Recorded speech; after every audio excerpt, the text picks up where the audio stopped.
back here. It's going to be back. Thank you. Having a great day. I started off good anyway. I don't know if this ever happened. I found $20.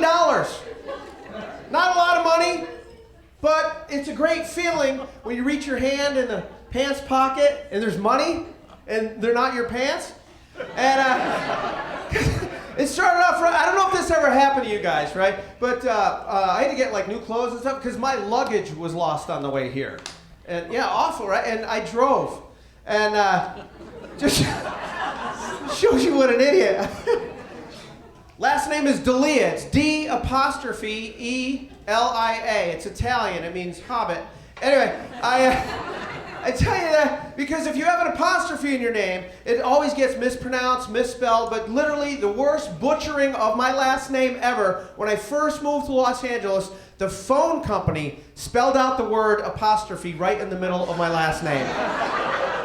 DAPOSTROPHELIA, Depostrophelia. Yeah, right?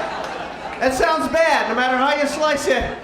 Sounds like a disease or something, right? You know, like I'm one of those perverts that has to go door to door. You know, hi, I'm your neighbor. By law, I gotta tell you, I'm a registered depostrophiliac.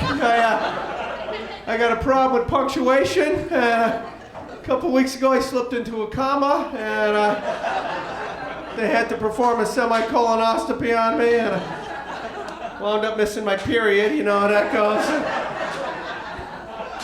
I got a huge dangling participle, though, if anyone wants to see. My father's very disappointed that I became a comedian, even more so than some of you. He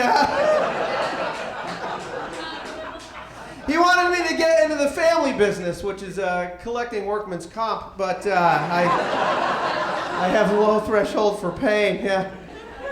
According to the legend, the day that I was born, my dad running around the maternity ward of the hospital handing out little cigars that had a banner around them that said, "It's a mistake." And, right? Look, don't feel sorry for me. And I'm not saying my father didn't love me, but in all my childhood pictures, I am wearing a do not resuscitate bracelet. Anyway.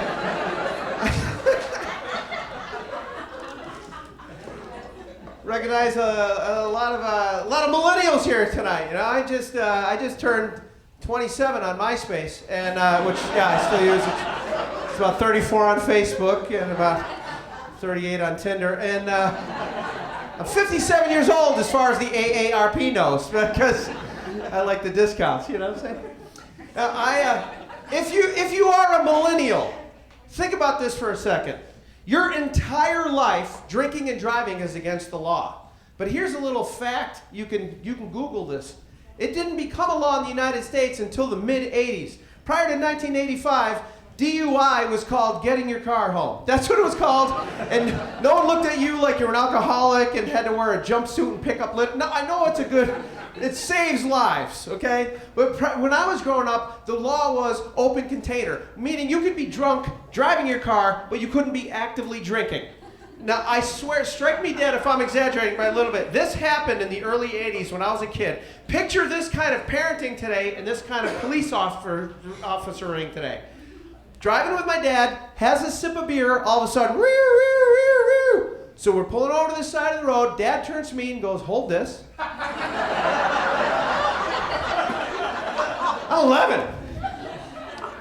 Cop comes up, "Yeah, I saw you with the beer, and I see that the kid's got it. You have to hand it to me." My father's like, "I just opened it." Cop's like, "I'm sorry. We have an open container law in Massachusetts. I could fine you $25. I was like, "Give me the beer." I hand the beer to my dad. Before he hands it to the cop, he a little quick, right?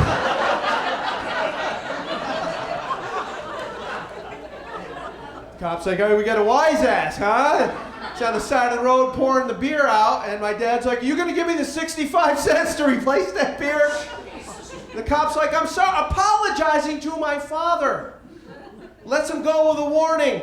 Dad turns to me as we're driving off and he goes, "Let that be a lesson. You can't trust cops."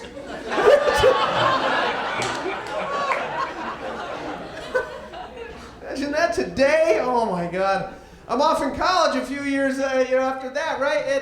And you now it's a big thing, drinking and driving. And my parents are like, hey, no matter what time of night it is, wherever you are, you give us a call. We'll come pick you up because we don't want you drinking and driving. No way I'm the first person to do this, but I tested them on it. I wanted to see what kind of response time. Are they really going to pick your drunk ass up in the middle of the night? Or are they going to have you call a cab? You know what I mean? So, again, if you're a millennial, just pretend like what I'm saying is actually real. I found a phone booth. You guys know what and I had what they call a calling card. And I called my dad in the middle of the night, and I was like, hey, I had too much to drink, man. You promised you'd come get me. I need you to write this address down. Okay. I'm in Cancun, Mexico. Yeah. Spring break, man, on my way to a wet t-shirt contest. Hello, Dad, hello. He hung up. It's the type of guy my father is. Next day, same phone call all over again, 2, 3 in the morning. Mom, yeah, Dad and I are hammered down here in Mexico. Come get us and pack a t-shirt. So, yeah. That's right, my mom's a trooper. She came down, won the wet t-shirt contest. And that's where she met my stepfather, Pedro. So that worked out pretty well. Yeah.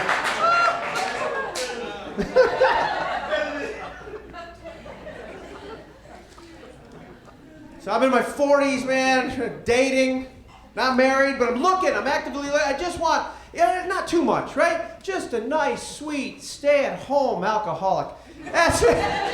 We're in Pasadena. You must know someone around here, huh? You know what I'm saying? I dated this gal, and nowadays everyone's so politically correct, you don't know what offends. Now, I dated this gal. She had just gotten out of a marriage, and I simply said, oh, I've never dated a divorcee before. Did you just call me a divorcee? Like, yeah, you were married, you're no longer married on it. She goes, oh my God, that's so demeaning and rude. You should think before you open your mouth and call someone you just met a divorcee. Certified pre-owned? I don't know, is that better? Slightly used, price to sell. I don't know, low miles, one previous owner. New car smell, I hope. Just show me the Carfax, man. You know what I'm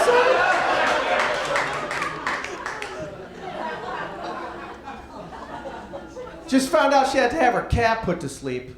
I know, sad. 18 years old. The cat is like 20, I don't know. And